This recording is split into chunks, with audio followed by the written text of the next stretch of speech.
жаңа бала тәрбиесіне қатысты. В общем, баламды тәрбиелеуден бұрын өзімді тәрбиелеуге көп көңіл бөліп жүрмін. Әйеліммен, білмеймін, барынша олардың көзінше ұрыспауға тырысып жүрмін.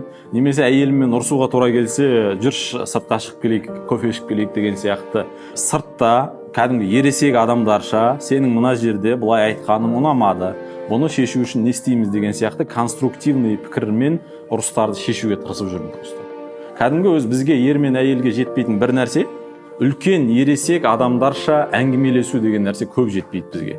Екі жақта екі әулеттің еркесі, екеуге қосылған, екеуіне бір линияда өмір сүру міндетті түрде қиын болады. Біреуге былай өмір сүргені ұнайды, біреуге май жағып жеген ұнайды, біреуге вареньемен жеген ұнайды деген сияқты екеуінің үйлесіп кетуі қиын да.